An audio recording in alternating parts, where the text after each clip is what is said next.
We have two individuals tonight representing the statewide initiative. Is that better? We have two individuals tonight representing Our Neighborhood Voices statewide initiative, Susan Candell and Mike Griffiths. Susan is an official proponent of the initiative and is a former mayor and current council member from the city of Lafayette. She's also a nuclear engineer. She supports affordable housing and knows that the current laws coming from Sacramento that push the trickle-down housing theory doesn't work. And she looks forward to the day when the state looks at cities as partners and not adversaries. Mike Griffiths is a council member from Torrance, and he's founder of the California Cities for Local Control, CCLC. It's a grassroots organization that Mike founded in July 2020. The organization's mission is to spread awareness and enlist support to ensure that cities can continue to manage their own land use and zoning issues. He's assembled a volunteer organization of people from all around California, including 600 elected officials, homeowner group representatives, city planners, and passionate homeowners, all sharing the common belief that local government should control our land use decisions. So I'll leave it to you two to figure out to get started. Thank you. All right. Hello, everybody. Thank you. Yes, I just flew in today from Northern California and for kind of a whirlwind weekend of events, some of them for Our Neighborhood Voices and some other, fun family things too. But kicking it off here, I'm very excited. So you guys are going to be the best, right? Because you're first. We're going to try to pull this back because I can't see the slides. We're going to have a slide presentation. All right, now I can see them. All right, good. So, and I want to introduce my my friend here. You can introduce yourself. Yeah, thanks, Susan. I'm honored to be next to a nuclear scientist. Engineer, excuse me. And, I'm really happy to be here, and I'm really happy to see there's such a great turnout of people who care about what's going on in their community. You wouldn't be here if you didn't, and that's why we're here as well. We care about the communities we live in. And we're going to talk a lot about what's been happening in Sacramento. We just heard from the lieutenant about crime happening in our neighborhood. We're going to talk about the crime that's happening up in Sacramento that's affecting our neighborhoods. And I'm going to let Susan do that. But I just a real quick intro on myself. I'm in my 10th year as a council member here in the city of Torrance. As Kathy said, I founded this organization in 2020 called California Cities for Local Control because as a council member, I was really upset by seeing some of these laws that Sacramento was passing in the dark that no one in the public was aware of. But we as the council members became aware of these laws because we had to adapt our own codes and ordinances to match what Sacramento was telling us to do, and taking out of our hands, which normally had been our purview, managing our land use and zoning and allowing Sacramento to take over those responsibilities from us. And unfortunately, when those changes happen, which they've been happening now for over the last 5 years, housing issues that are happening in your communities like ADUs, SB 9 lot splits, and all kinds of other crazy stuff that Sacramento is mandating, who are you going to call and complain to when it happens next to you? You're going to call your local city council member, but we're not the ones to blame. And we want to make sure that you understand Sacramento's doing this. They're doing it in the dark. They're not letting you know what's going on. Most people in the public have no idea what's going on. So we're here to try to educate you. And Susan has the solution to this problem. And it's really important that you guys get behind what Susan is rallying, the Our Neighborhood Voices ballot initiative, which will solve these problems and return local control back to the cities where we believe that it belongs. Take it away, Susan. That was awesome, Mike. Mike he's here because he's my friend and a very passionate speaker. And so thank you, Mike.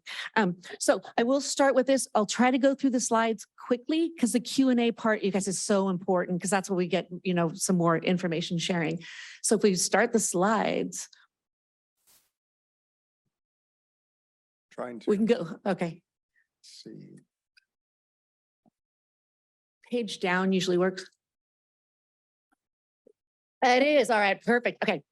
So what is this initiative? We are trying to get a referendum on the ballot for 2024. And what it will do is whenever you have a conflict between a state law and your city's law, the city's going to win. And so immediately after adoption, you go next, it allows communities to choose those state laws, because sometimes you like the state laws. Sometimes there's some good stuff that's going on and you go, this works in our community. I like it. And so you can choose to let that law stay. But if you don't like it and it's not working out for your community, you can just pass your own thing and you will win. So it's very simple. All right, next one. And it works immediately. So basically all those state laws that have been passed, there's over 100 laws that have been passed that we're waiting our staff and our city councils through. And so, but you can choose to adopt them or you can choose not to adopt them. That's what the initiative does. All right, next one. So what are we doing today? Right now, we are going out, I'll show you a timeline coming up soon, but we have to raise a bunch of money to collect 875,000 signatures across the state of California. Pretty daunting. We have an entire crew of people that can go out, but we're going to have to pay for some signature gatherers. And so right now we need, in order to even get off the ground, we need to raise a bunch of money. And so we want to raise this money soon. And actually we've got little envelopes in the back. And then there's a card with a QR code. If you're fancy on your phone and do the QR code, want to donate like that, it'll go to our website. I know, and they're in the back. So, all right, next one. And so here's the problem, is that the deal Sacramento made with our cities is that they said, hey, we're going to take away your local control, but we're going to do that and solve our affordable housing crisis and our homelessness crisis. That's how they've been justifying all these laws. All right, next. How's that working out? The result, yeah, not so well. All right. Have we solved the homelessness crisis? No. Have we solved the affordable housing crisis? No. Everything's going up and up. And so we're tired of that. So go to the next one. And it's the demand. Stop it. None of these laws that you're passing are actually fixing the problems we face. And so you guys know I'm an engineer by education profession. I don't get paid if I give lip service to problems and I don't solve them. I literally get fired. And so that's what they're doing. This is all a charade. They're saying, oh, we're going to solve all these things. But the way the laws are written, they're not meant to actually solve these things. And that's the frustrating part. And we're sick and tired of it. And they're blaming us for all their problems. Like my senator actually said, they're blaming us for all our problems, even though it's not our fault. So it's time to stop that. All right, next. All right, so SB 9, if you guys are familiar with this one, this is an example from Nils Drimham from Redondo Beach. And it is a single family home that was bought under SB 9. And next. And here is what they did. That's actually 4 units. It's a duplex plus ADUs in the back. So you went from 1 to 4. SB 9 allows that by right. If you're the next door neighbor, you don't even get a letter. You get nothing. You get no say. The city has no say. This just happens and staff signs off on it. The problem is, so if we go next, the initial house was $1.7 million. And guess what the other one sold for? Well, one half was 1.8 and the other half was, I think 2.1. So is this solving our affordable housing crisis? Not at all. All it is densifying our really nice places. And so I live in a city that's a lot probably like your town. And we get McMansions with our SB 9s because there's no affordable requirement as part of it. And there's cities that are suing the state because it was said, we're going to solve the affordable housing crisis with SB 9 and there's no affordable requirements. And so this is what we're going to get. And there's no parking required in the back for the other units. No. The state's now saying we don't need parking for cars anymore. No. Maybe they think we're not going to have cars, but we're California. People seem to have forgotten that. It's totally fair. All right, next. All right, so this is one that I want you guys to really look at. All right, this is what they called the builder's remedy. And has anybody raised their hand if you've heard of the builder's remedy? All right, a bunch of you guys had good, all right? Why I'm pointing this out is that when a city doesn't have a certified housing element, this can happen in your city. And why I'm saying that up, because I looked up Rancho Palos Verdes, and you guys do not have a certified housing element yet. This can happen. So if you don't have a certified housing element, a builder can come in and buy any property and say, if they put in 20% affordable units, they literally can build anything, anywhere. In your single family neighborhoods, they can build anywhere. It's chaos. And so Santa Monica was the first city that got hit. They got hit right before they tried to certify their housing element with 14 projects with 4,000 units. Literally the week before they adopted it. It was completely crazy. And you guys have heard of YIMBY. So YIMBY is Yes in My Backyard. They are they try to pose themselves as a grassroots organization. They're not. They're extremely well funded by developers and big tech. And so YIMBY Law is offering to help sue cities that don't have certified health and do builders remedy projects in those cities. And so they not only is this going through, you've got a whole law team behind it forcing it through. All right, next one.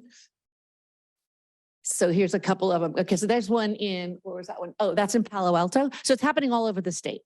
And this is much bigger than is anything around it. All right, go next one. And this one actually is in Marin City. And why I point this out is that Marin City is a predominantly Black community in Marin. And it is a extremely close-knit, well-run city. And they're getting this project and they're everything's very affordable in Marin City, and that's been by design.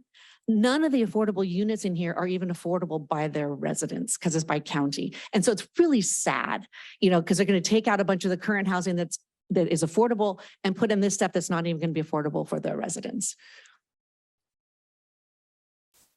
Okay, this is one of the ones in Santa Monica. One. Anything, anywhere. Could you imagine if you're that little house right next door? You'd be like, what? There goes all my sunshine. All right, keep going. Okay, so this is a project that's actually happening in San Francisco. And actually, it's Wednesday night, right? They're actually hearing it in San Francisco tonight in their planning department. So we'll know tomorrow how this went. This is actually not even builder's remedy. This is under the Housing Accountability Act, this is just a density bonus, which all the cities have to do. And they, instead of having 4 kind of short buildings, they said, you know what? We're just going to go for it. We're going to make them all together and just go up. And so this picture came out. We all went, are you kidding me? And it actually complies with all the state laws. And they're hearing it tonight. I don't think that we've had projects like that in my city that we've had to approve. I don't think they can turn it down. They can try, but they're going to get sued. But the crazy part, if you hit the next one. Okay, do you guys know Senator Scott Wiener? Senator Scott Wiener, right?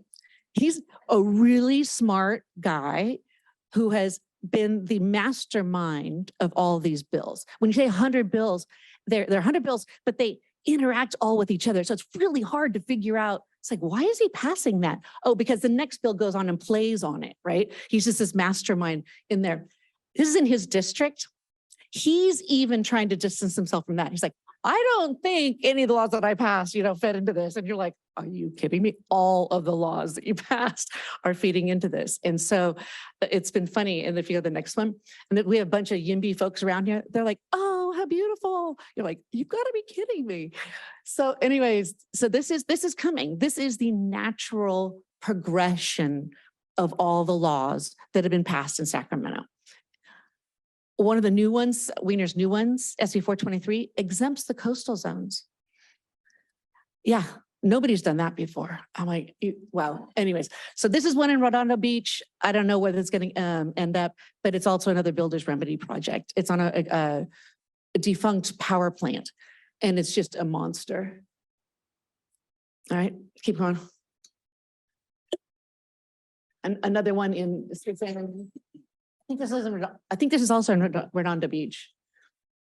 All right, keep going. Pictures are just so fun. All right, so where are we right now?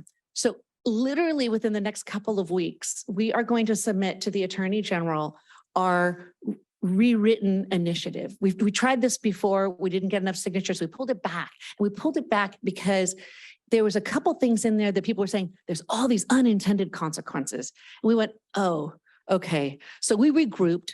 We met with a bunch of lawyers. We met with the alleged counsel up in Sacramento, and we rewrote it. And in a way that all these unintended consequences should not happen. And even the League of California Cities, their attorneys read it and agree. It's a much better initiative right now. So that is exciting. So we're going to be submitting it to him, which is AG Bonta.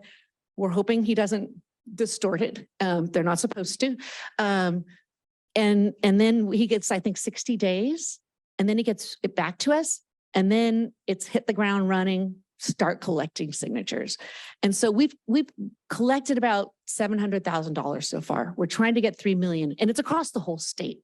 And so we're getting there. One of the big events we're throwing this weekend, where there's hopefully a bunch of big players coming, is in Palos Verdes Estates at a fantastic thing. And I know Kathy knows all the information. And if you are interested, it's at 1:30, and it's an in-person event at a really great place. And so if you guys want to come, or if you've got people that aren't here tonight that still want to come, they can come to the one on Saturday at 1:30. But it's going to be really great. John Heath, we're pulling out all the stops. We're pulling like literally a bunch of people from Northern California, a bunch of people from Southern California. Unfortunately, Mike has his cultural fair that day, so he can't make it. But we're pulling out all the stops. So it should be a great event. And if you're interested, I think you guys all know Kathy, email to her and I'll get her the information to send to you. They made this graphic. This is not our graphic. You'd think that we made this. We didn't make this. This is their graphic. And so there is no doubt in anybody's mind that this is where we're going. And if you don't want this to happen, this is the only thing left, because Sacramento is not going to undo all these laws. They just won't. And so this is the only thing we can fight with that is left. So I just kind of wanted to leave you with that really sad picture. Sorry. All right, now go and make Mike wants to say something. I do. I want to just, I know Susan went through a lot of stuff really quick, and it's a lot more complicated than she described. But the bottom line is our neighborhoods are being attacked by Sacramento. Most of you here probably have R1 zone homes that you live in, where you intentionally bought homes in neighborhoods like that because you wanted to live in a neighborhood that's not dense and people have a little space around each other. And Sacramento believes that that's a sin, and that the single family neighborhoods are the bane of California, and that's what's caused all the problems in California. Well, we all know that that's really not true. And really the bottom line is that Sacramento is beholden to the developers who help get them elected into office in California. And those developers have been clamoring for many, many years, saying, why aren't cities building more buildings? Why aren't cities building more housing and more big projects? And so this is their way to say, we thank you for your patience, developers. Now it's time for us to pay you back for helping us get elected year after year after year. And they're going to reap all the benefits. They're going to take all the money and leave us with a disaster on our hands. And so I challenge all of you here to say, is $100 investment in this project to try to stop this worth protecting your community? I can't think of anybody here who cares about your community who wouldn't say $100 is worth the investment. So I hope you guys help out the Our Neighborhood Voices people. Our group is a huge supporter of them. We're working with all the electeds in the state of California. This affects every single city in the state of California. No city is exempt. It affects everybody universally, and Sacramento somehow thinks that every city should be exactly the same. And we believe that one size does not fit all. And with the help of Our Neighborhood Voices, we want to stop this and really bring back sanity to managing our communities and how we live in our community. So I just really want to stress the importance of what Susan's group is doing and get as much support for them as you can, because once we lose this opportunity, I don't know that we'll ever be able to go back, and we really need to stop them now, and the time has come. So thank you guys. In Torrance, we have a hillside area where there's a lot of homes with views. And I know up here in Palos Verdes, there's a lot of homes with views. And we have a law in our city to protect those views in those neighborhoods. And so basically, if somebody wants to build an addition or a second story in those areas, they have to get special approval, and it goes to public hearings and so on and so forth to get approved. And the city can deny it, or the public can outcry and get the planning commission or the city council to deny it. These laws from the state eliminate our ability to use our own rules, like these view protection rules. Your views are no longer protected as of now. If you have a view today and somebody wants to build a 3-story, I mean, there are some limitations, but if they want to build an addition that it blocks your view, any laws that you might have had previously will no longer be in effect. They can do that addition without any approval from the planning commission, the city council. It just has to pass basic safety inspection from the planning department. No public notice. We've got to get behind this initiative. You know, they've literally taken away local control, and that's why we were formed 50 years ago, was so that we could have local control, so that we could keep condos off the bluff tops. And now they can put a condo up next door to you.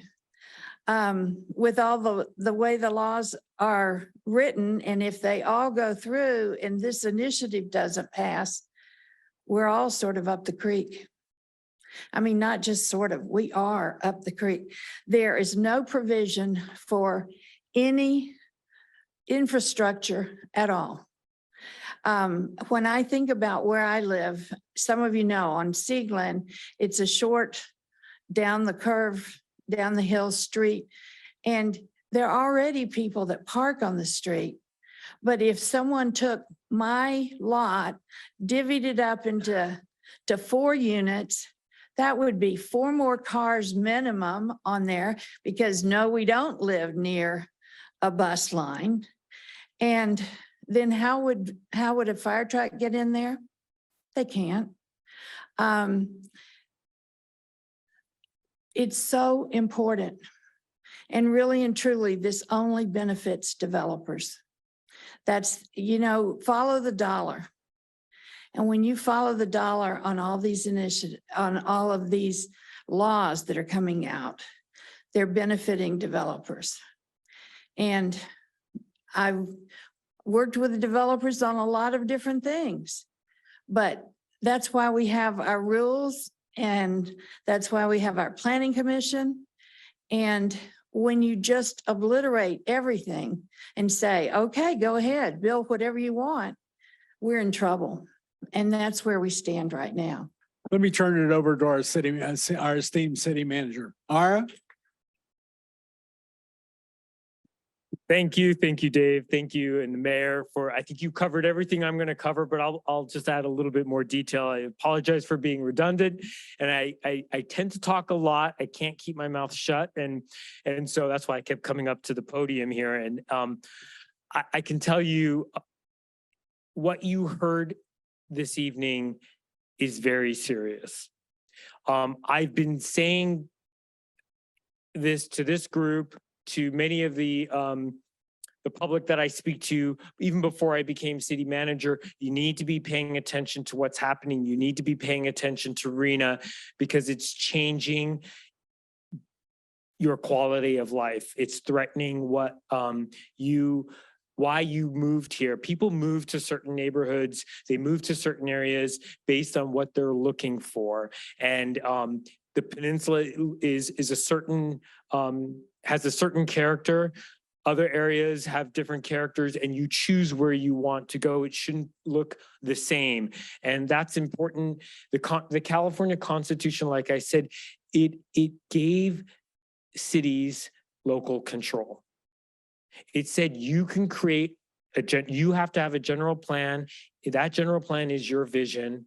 The housing element implements your vision. What's happening is that's being taken away.